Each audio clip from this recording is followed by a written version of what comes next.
Good morning, Grace. Hi, good morning. And welcome to our listeners in today's episode of Can You See What I See? It's Vicki Scott here. And today my co-host, Grace Hart, and I want to have a difficult conversation, I Leave have to now. say. I know, Protect yourself. protect yourself. Well, we've decided to call it, Are You Creating Your Life or Are You on Autopilot?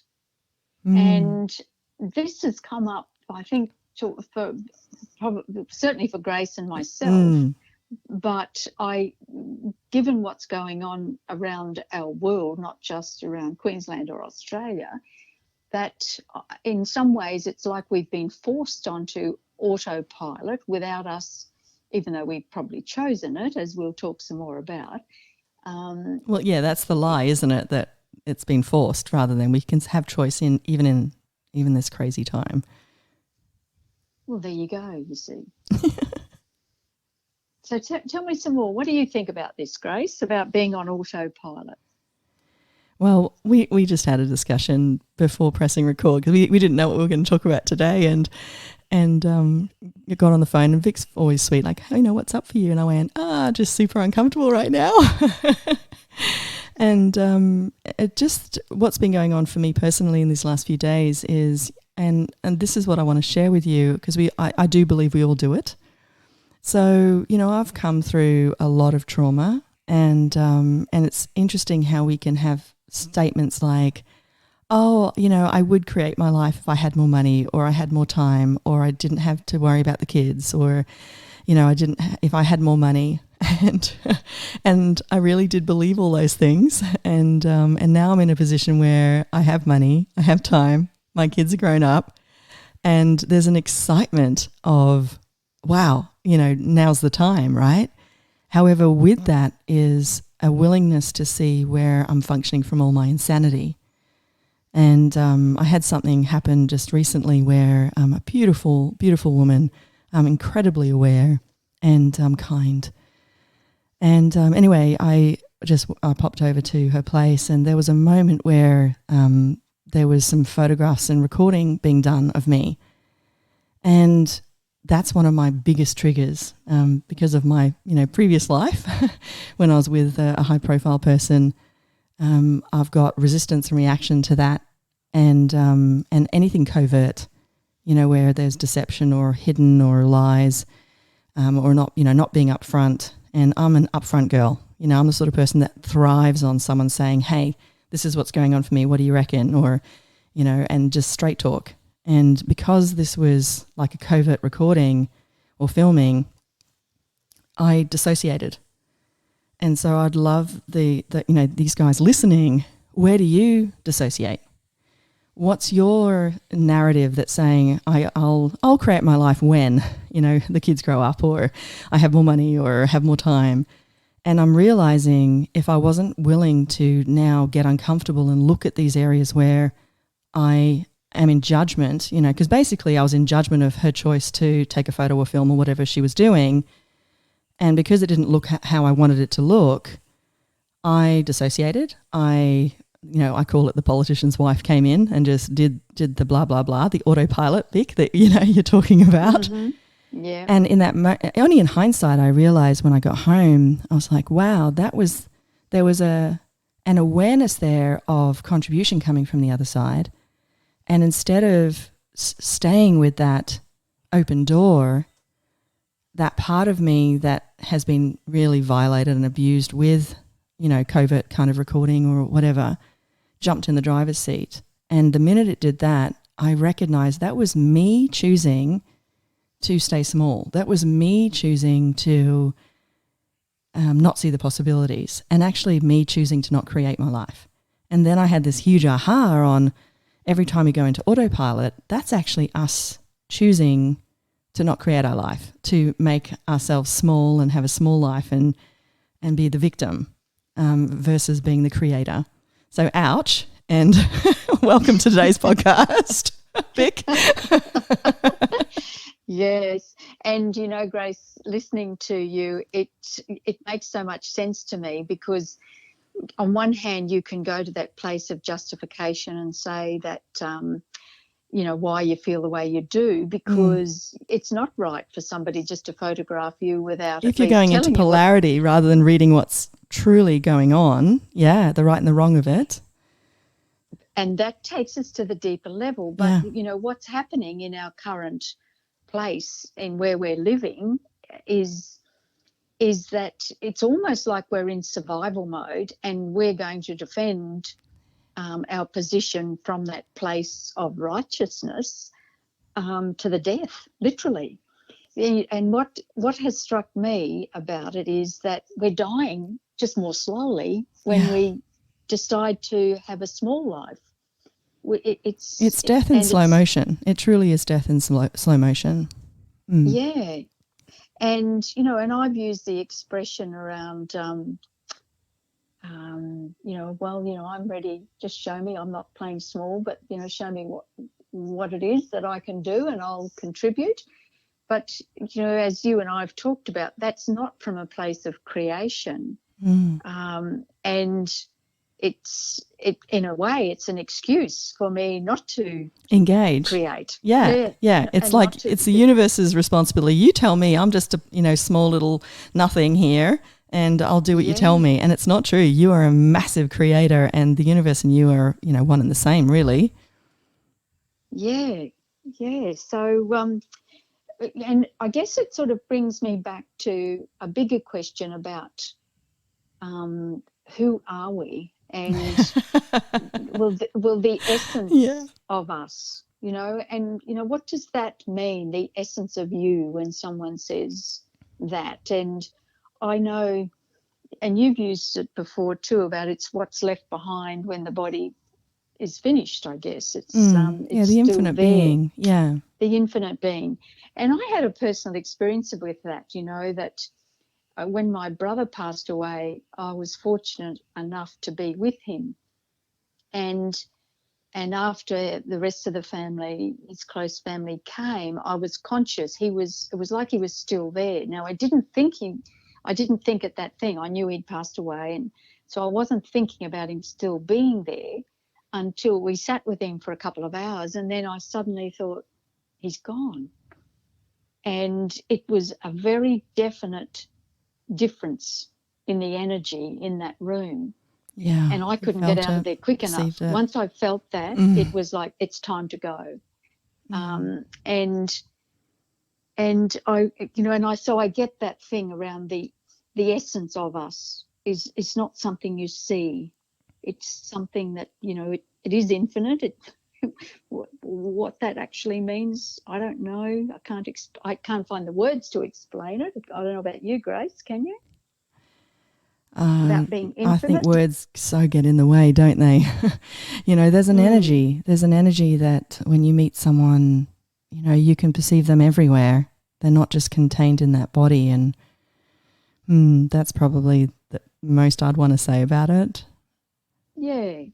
And it's one of those things that if you try and do it from a head level, you can't do it. No, you can't. No. You can't do it. You've got to allow yourself that place to just go to that place or the space, I guess. And just, correct. Because you'll know it. We all know it when we feel it. I think it's just something you can't deny then. It's just your own innate wisdom, I guess. Hey. Yeah, that is, it's not broken. It doesn't need helping.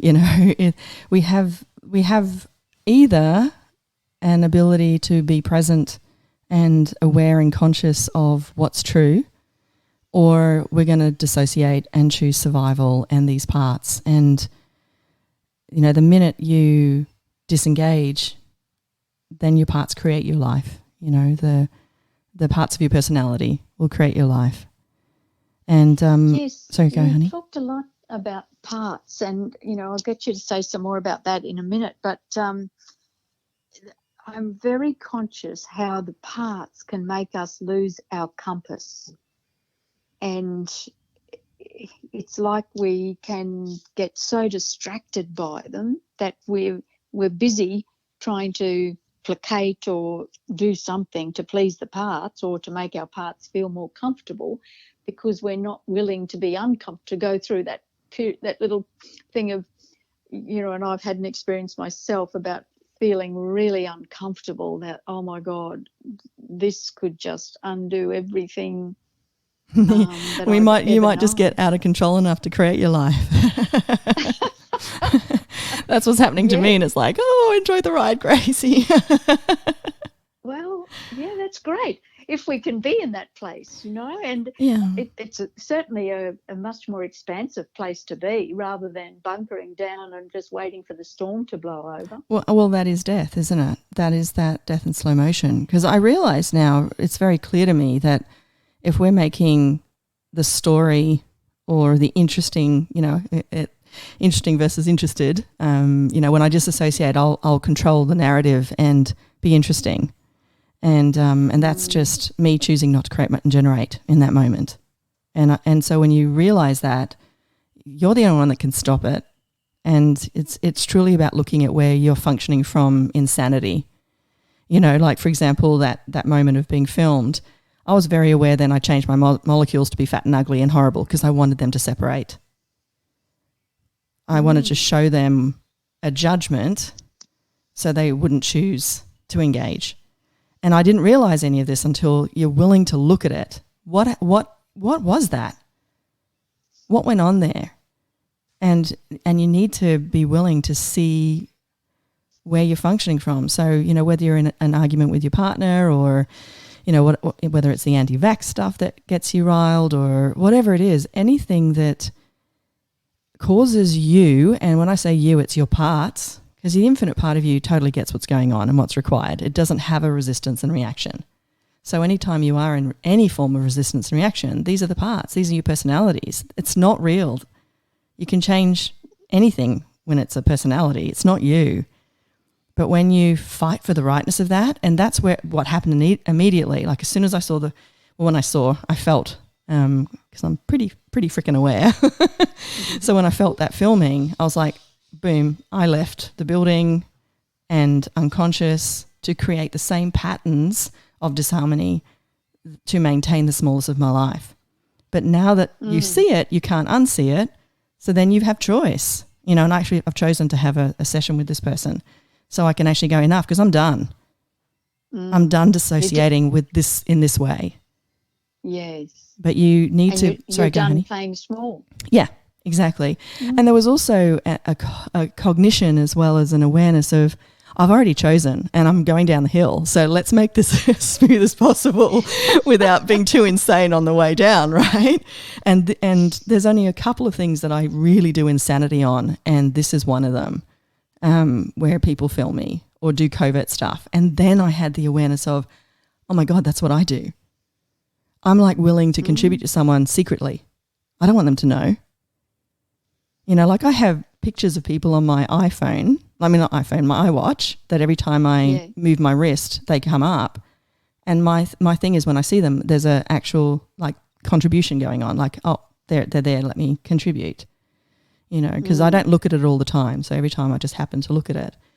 But it's always this, behind the scenes, I don't want them to know I'm contributing, and I'd rather be judged, contribute in a way that creates change in their life and be judged and keep them separate from me.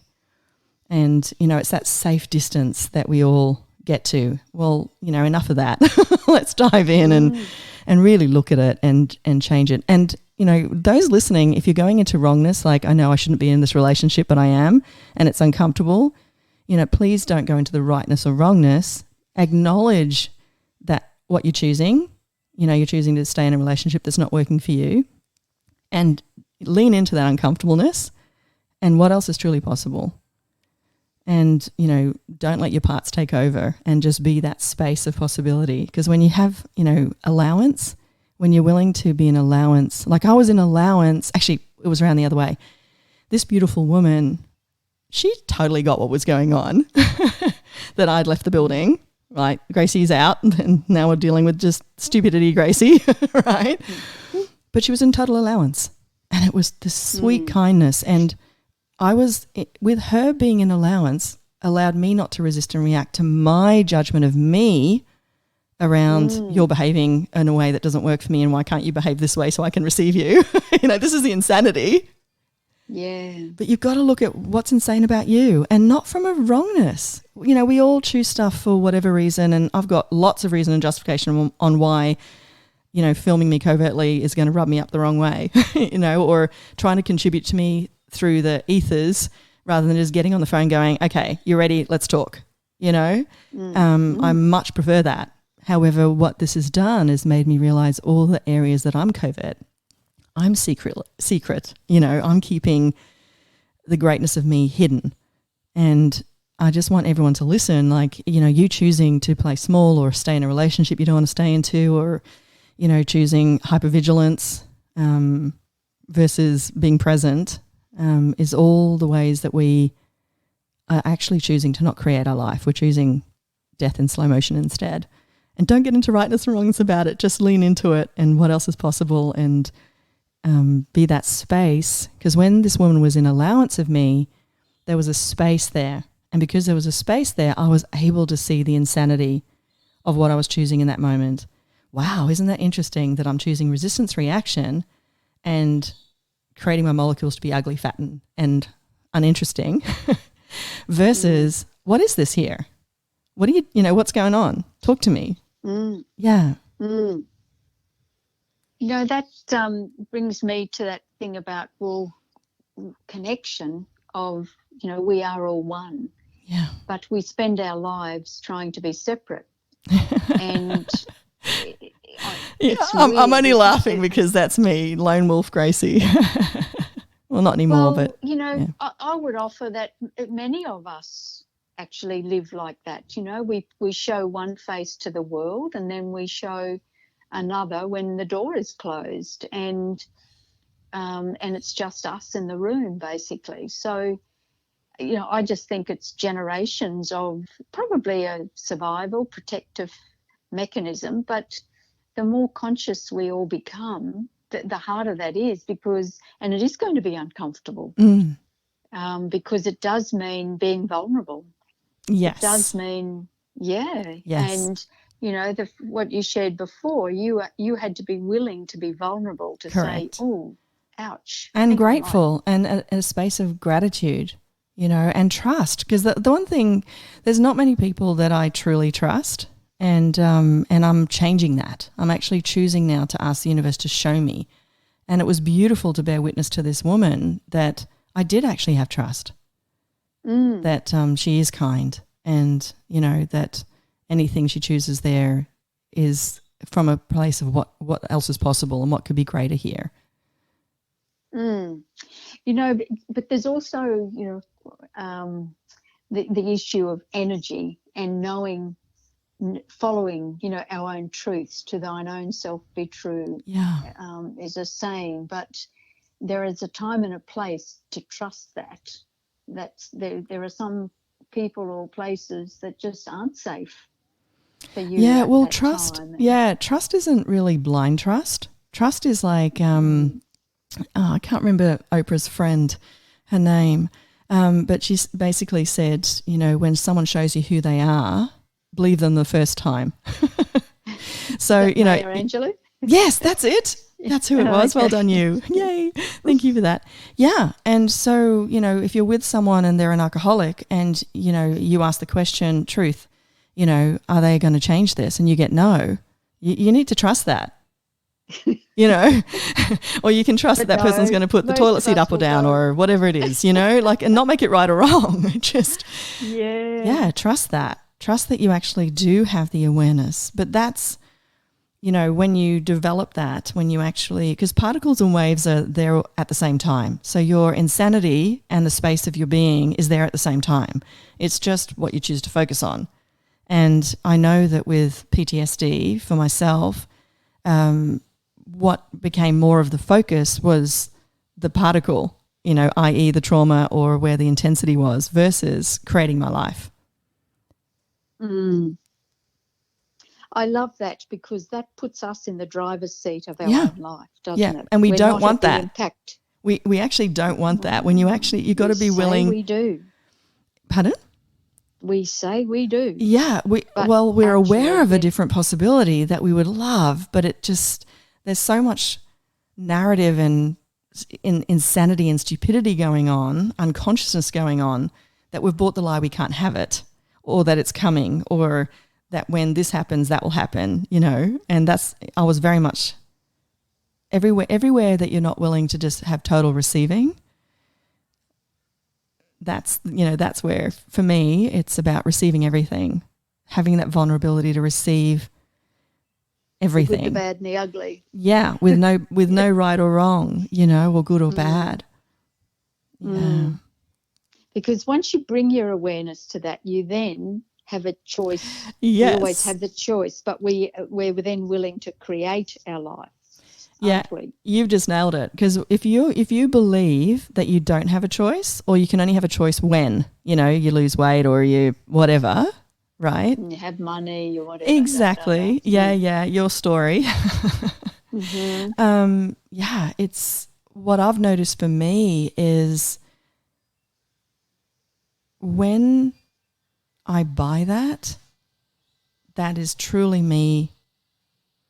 Well, when you buy the lie that you don't have a choice, that becomes your world.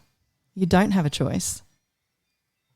Whereas what's actually true is you have total choice. So if you're believing you don't have choice, that says to me that you're functioning from parts. You're not actually functioning from your infinite being. Yeah. We always have choice. Yeah. Like in that moment with this lady, I have a choice. I could have just stayed in resistance reaction, not even asked any questions. And if that was the case, it would have been just the narrative of why does that have to happen, you know, blah, blah, blah. And then that's it. There's nothing. There's just death. Or I can look at, okay, what is this? You know, I'm in Access Conscious. They talk about what is this? What can you do with it? Can you change it? And if yes, how do you change it? So it's a very generative, creative thing rather than you're the victim or conclusions. And so then I got the awareness, I'm ready to change this. And so what is this? I'm ready, you know. And then it was just this information of, have a session.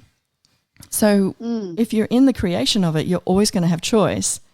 But if you're in the conclusion like I was, which is I can only choose this when the kids are this way or there's enough money or there's enough time. And then, of course, when all that changes, I'm really realizing, wow, this isn't actually going to change unless I choose it. And it's a lie that it had to be, you know, the right time and when this or that, you know, when all the things that you think you need in place before you can choose something. And it's obviously all of it's a lie, but we choose that so we can maintain the smallness of our point of view and fight for that rightness of the smallness of our point of view. I do that, but you don't understand. And this is what with PTSD, that was one of the things. I'd love to, but you don't understand how tortured I am. You don't understand the abuse that happened. You don't, you know, and we start to focus on the particles rather than an acknowledgement of the torture, acknowledgement of what has happened, but now what else is possible from the space of my creative being that is infinite and powerful. And, you know, when I look at what I have created and the awareness that I have is insane. And so instead of using that awareness to focus on the particles, why don't you use the awareness to actually generate and create your life? And that's where I'm at. And it's hopefully that's an invitation, people listening. You know, I want to share this little story because just listening to you, I think the little ones coming in to our world right now are much smarter than I was. Yeah. And, you know, the other day I was chatting with our little 9-year-old grandson, and he didn't want to go back to his dad, you know, for the time that he had with them at that time. And he said, so, Nanny, what could I do? And I said, well, you know, I can remember when I was young, I didn't want to do certain things and I wasn't happy about something. And then somebody said to me, it is what it is. And he straight away said, oh, I like that. He said, so that means you can't change it, doesn't it, Nanny? And I said, well, yes, darling, it does mean you can't change that. But if you're smart, you'll ask the next question, which is, what can I do to create something that does work for me? He said, oh, I like that. I'm going to do that. So, and I thought, oh, my hat, there's, you know, gosh, I wish I had that wisdom when I was young. The kids are definitely different now, you know, like, you know, Belly, especially my daughter, she she blows me away with all the stuff she knows. I know. But I've heard hearing, some of her wisdom. I know. I'm always in awe. I know. But what you just shared about, you know, this beautiful being, it's the recognition of, you know, that is the what is this? What can I do with it? Can I change it? So it's never that we have no choice. It's just that, for example, when it's about another person, you know, i.e. if I'm with someone who's an alcoholic, and I ask the question, is he actually willing to change this, right? And you get a no, then you need to look at what's possible for you, you know, and that might be, you know, the molecules change that you leave that partnership or you don't see that person anymore. So yes, I know that there's, you know, a logical thing in place, especially with kids in contact and that sort of stuff. However, when they realize, okay, in this moment, in this 10 seconds, I have the awareness that I need to go. So that element is not changeable in that situation. However, what's possible during that? And one of the things I talk about, you know, like with DV, you get so consumed with the terror and the fear and all of that, you don't actually allow yourself to have joy. And when, you know, he's got this choice or this, okay, I have to go to this situation, he can actually choose to bring in joy and space and laughter, and that in itself is beautiful. And the other thing I got when you were talking was, it wasn't that he has no choice. What I got was that he was enjoying the allowance. When you said what you said, it took away the resistance reaction, and then he could have choice. About what he did with it. Yeah, he actually dropped the resistance reaction. Like, I don't like this. Yeah. Why do I have to go when I don't want to go? And right? He's dropped that. Yeah. And then it's like, okay, there's an allowance that this is what's happening at the moment. I'm not going to be a resistant reaction. I like that. You know, that was his, like, I like that. Yeah. And then rather than it being, I don't have a choice, it's like, I'm in allowance of this situation. And now with that, I've dropped all my resistance reaction. What else is possible now? And it could be a really fun time with Dad. You know what I mean? It could, there's so many things that could show up.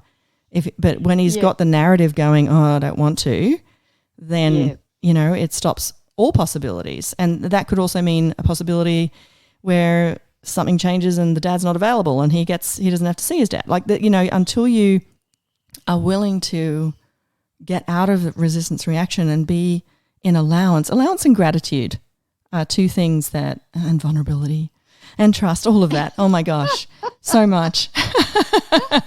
Yes. Just don't conclude. Yes. I'm a conclusion judgmental queen. I know how destructive it can be. Absolutely. And I think that's probably something for our home play, that we can all think about is, you know, are we consciously looking at allowance? Do we straight away go to judgment and bunker down and, you know, all those things that we tend to do to isolate ourselves. And choose small and not create our life. Choose small, yeah. But, you know, this is the one thing that I get, I often used to say, you know, I'm not going to die slowly. I'm just going to skid into the grave. Oh, my gosh. And for me, it sort of resonated with, no, I'm done with all that. I'm not going to, that's it, basically, die slowly. So I'm now really conscious that, well, hang on, I have to actually make different choices. If that's the end I want, then I have to now create that from now. So, yeah, it's just really interesting, isn't it? So, you know, a question could be, if I was truly creating my life, what would I choose and who would I be? And, you know, if you were going to get up in the morning, it's like, okay, if I was creating my life and I was creating me rather than the parts creating me, you know, what would that be like? And you'll have the awareness of, oh, if I was creating me, I would move my body this way. If I was creating me, I'd get on the computer and do this. If I was creating me, I would connect with this person. And then you'll realize all the insanity comes up on, oh, it's not the time yet, or, you'll have your autopilot and you've got to be brave enough to go, not today. Like get in the back seat, not today. I'm choosing to create my life. I'm choosing to create the future that I know is possible. And you've got to have commitment to you to do that, and that wasn't available to me until recently. But it takes you being... I love that, and thank you. Oh, go, honey. Sorry. No, I just want to say thank you for sharing that, because it's opened up other things for me too. So, and we hope for our listeners. Yay! Yeah. Hopefully, we're not leaving them in a pool of uncomfortableness. But a beautiful man once said, if you're not uncomfortable, you're not choosing consciousness, and I did like that. Because creation is creation. It's got its different elements, and aren't we? And if you look at life, isn't it meant to be about learning, growing? We tend to think it's about achieving, and all those things that society has determined determined success. But really, it's life should be a lifetime of learning, shouldn't it? About ourselves. That's what I think. And if we're willing to do that, then it does mean those places of feeling uncomfortable and vulnerable. I think that's an important part of it. No, look, truly, it's like if you're willing to, for me, it's not so much learning, it's more about being present with what is and what's available, and being willing to be in allowance and awareness of what's truly going on, rather than in la la land, or letting your parts or your autopilot dictate. Because I do get that infinite part of us knows everything. It doesn't really need to. It's more about recalling, actually, if you wanted. For me, it's an energy of I hear recalling our magic and recalling our greatness, and stop buying the lie that we have. This has to happen before, and you start once you. I'm giving this a little bit of a warning, because once you start to look at your insanities and where you're functioning from, they all start to illuminate. It's like I've got an insanity about I want to be alone, because it's just you start to just look at all the different things that you go on autopilot with, thinking that that's true and real, and then you look at it and you go, oh my God, that's insane. Why would I choose that?